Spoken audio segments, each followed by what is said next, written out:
when I was running for office, I did not have health care. I ran for office completely uninsured.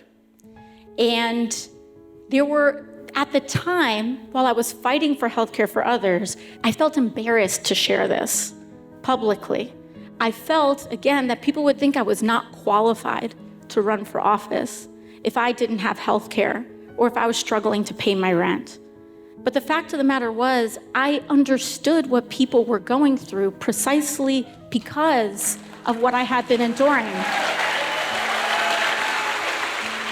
But it was hard.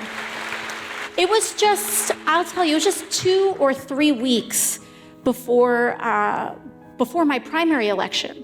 And I had gone to a doctor to get a checkup. And that's the thing, when you don't have health insurance, every ache, every toothache, every joint fills you with terror and wonder, because you know that you can't really afford to see a doctor very much, and you don't know if there's something wrong or not. And so I had mustered up the courage to get a physical. And thankfully, my doctor had felt, we think everything is fine, but we just want to run a blood test to make sure. And I was in that exam room, and I just started to cry. I put my head in my hands, and I started to cry because I couldn't afford a blood test. And they said, well, we think there's this free clinic where medical students will run some basic tests like these on the weekends, on a Saturday or a Sunday. And there's no list, there's no reservation, you just have to show up. So I'm running for office, I'm a candidate for Congress. And I show up at 7 o'clock in the morning to get in line for a clinic that opens at 8 a.m. And I get there, and I just have to wait. You just have to wait. And it felt just like my friends that I had worked with at the restaurant. There was a woman who was pregnant, and because she was from the UK, she didn't have access to healthcare here. And so she just waited at free clinics for all her prenatal care. And this is the country that we are living in right now. We have to really see and hear these stories to understand the stakes of this moment.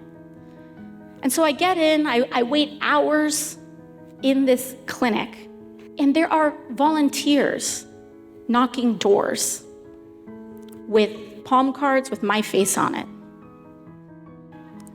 It was a very complicated feeling. It was a very complicated feeling. But also, it's also the source of the energy, and it's the source of why we fight for these things so hard. Because when you've been there, you understand better than anyone else, better than any white paper, better than any statistic. Because when this bill is scored, and it says that there are 17 million Americans who will be kicked off of their health insurance because of it, we know what that means. We know that it's resources like that will be flooded. And we know the stakes of it in that moment too. And so I wanted to make sure that we set that stage, because when we ask these questions, it's okay to say, I'm asking for me. I want to know for my sister. I know that my neighbor is dealing with this. And how do we come together to best fight and respond? Not just react, but respond on our front foot forward.